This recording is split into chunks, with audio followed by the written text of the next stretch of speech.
মাঠে গড়ানোর অপেক্ষায় ফুটবল বিশ্বের মহোৎসব, the greatest show on earth. কার মাথায় উঠবে বিশ্বসেরার মুকুট? মেসি কি পারবেন তার সাম্রাজ্য টিকিয়ে রাখতে, নাকি লাতিনদের স্বপ্ন চূর্ণ করে ট্রফি আবারও ফিরবে ইউরোপে? হাজারো জল্পনা কল্পনার মাঝে এক বিস্ফোরক ভবিষ্যৎবাণী নিয়ে হাজির হয়েছে বিশ্বের অন্যতম বড় আর্থিক প্রতিষ্ঠান ব্যাংক অফ আমেরিকা।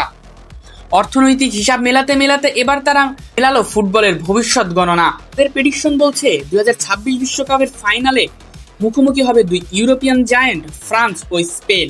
আর সেই শ্বাসরুদ্ধ ফাইনালে স্পেনকে কাঁদিয়ে নিজেদের তৃতীয় শিরোপা ঘরে তুলবে দিদিয়ের দেশমের দল ফ্রান্স।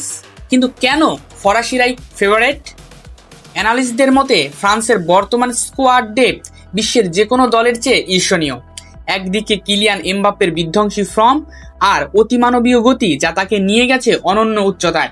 অন্যদিকে মাঝমাঠ আর রক্ষণে একঝাঁক তরুণ প্রতিভার পাওয়ার হাউস এই ফ্রান্স। ব্যাংক অফ আমেরিকার দাবি, নকআউট পর্বের প্রচণ্ড স্নায়ুচাপ সামলানোর ক্ষমতা ফরাসিদের অন্যদের চেয়ে অনেক বেশি। তাদের মতে স্পেন বল পজিশনে রাজত্ব করলেও ফ্রান্সের ক্ষিপ্র গতির কাউন্টার অ্যাটাকের সামনে হার মানতে বাধ্য হবে তারা। তবে ফুটবল কি আর কাগজের হিসেবে চলে? ফুটবল যে অনিশ্চয়তার খেলা।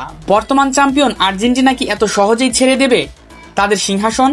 মেসির শেষ বিশ্বকাপ বলে কথা, ওদিকে 5 বারের চ্যাম্পিয়ন ব্রাজিল তো কোমর বেঁধে নেমেছে তাদের হেক্সা মিশন সফল করতে।